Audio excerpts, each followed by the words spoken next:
Hi guys, this video will be talking about setting your new rescue dog up for success, or maybe your dog that you just took home, potentially from a breeder or a family member, whatever it is. First thing to keep in mind is that dogs do have what's called kind of a decompression time. They take time to get used to their new environment and settle in, so you might not be seeing your dog's final behaviors at first. A lot of times they come into their own, they'll either settle down, or sometimes they become more rambunctious. So that's something to keep in mind. With that being said, I do start asking my dogs for the behaviors that I want from the time they come home. So what we don't want is to be like, well, they're just taking time to adjust, and we give them full run of the house. So they're going to the bathroom everywhere, they're jumping on the counters. We're not doing any type of management or training or accountability with them, because it's really setting your dog up for confusion and failure that way. So if we start adding little bits of accountability or little bits of management from the beginning, it'll make it easier for your dog to settle in and to understand what's going on. And you won't have to retrain a whole bunch of things later on. So it will make everyone a little bit less frustrated.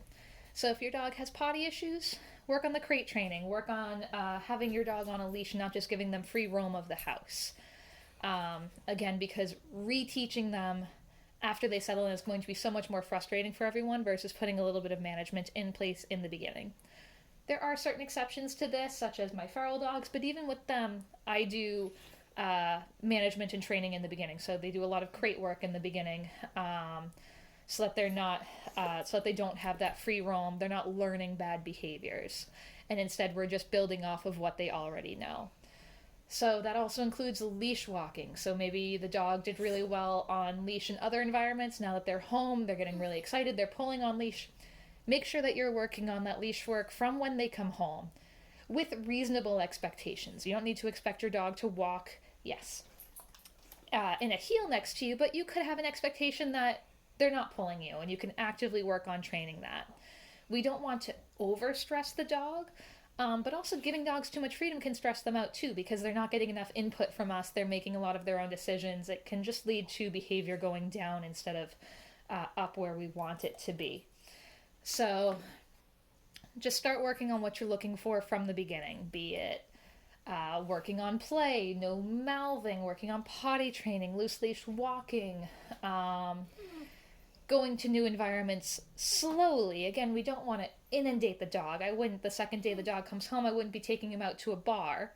But just get to know your dog and give them opportunities to grow and continue to learn, even when they are new, because it does generally benefit them. Another one that is important to know is try and minimize conflict in the beginning. A lot of people think that they need to be able to put their hands in their dog's mouth and just be able to go like this and be able to stick their, sorry Roxy, I know you're good, be able to stick their hand in their dog's food and just be able to do all of those things right from the beginning.